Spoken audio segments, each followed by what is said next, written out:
8 पे कमीशन में खत्म हो सकती हैं ये अलाउंस। केंद्रीय कर्मचारियों को सैलरी बढ़ोतरी पर क्या होगा असर।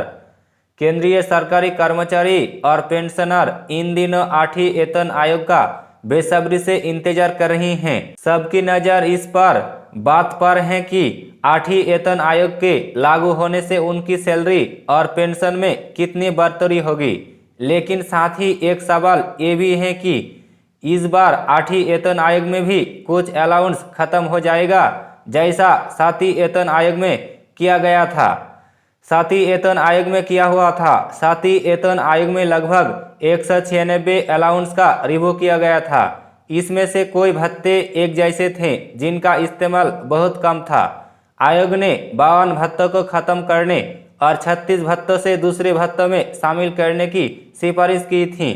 इसके बाद सरकार ने कोई भत्ते खत्म कर दिए और कुछ भत्तों का नाम और स्ट्रक्चर बदल दिया था। इसका मकसद कर्मचारियों को सैलरी स्ट्रक्चर सरल और पारदर्शी बनाना था। 8वीं वेतन आयोग से क्या है उम्मीदें। फाइनेंशियल एक्सप्रेस के रिपोर्ट के मुताबिक एक्सपर्ट का मानना है कि 8वीं वेतन आयोग में भी 7वीं वेतन आयोग जैसा प्रक्रिया अपनाई जा सकता है। आज के समय में डिजिटल सिस्टम और नए एडमिनिस्ट्रेटिव सिस्टम की वजह से कोई भत्ते अब जरूर नहीं है। ऐसे भत्ते खत्म किया जा सकता है। एक जैसा भत्तों को जोड़कर सैलरी स्ट्रक्चर को आसान बनाया जा सकता है। इस बार बेसिक सैलरी और महंगाई भत्ते ज़्यादा ध्यान दिया जा सकता है और छोटे भत्ते को हटाया जा सकता है। कर्मचारी पर क्या होगा असर। 8वीं वेतन आयोग में अगर भत्ते कम भी किया जाता है तो इसका मतलब ये नहीं है कि कर्मचारियों का कुल इनकम घट जाएगा। आमतौर पर सरकार ऐसा संतुलन बनाती है कि अलाउंस हटाने के साथ बेसिक सैलरी या महंगाई भत्ता बढ़ा दिया जाता है।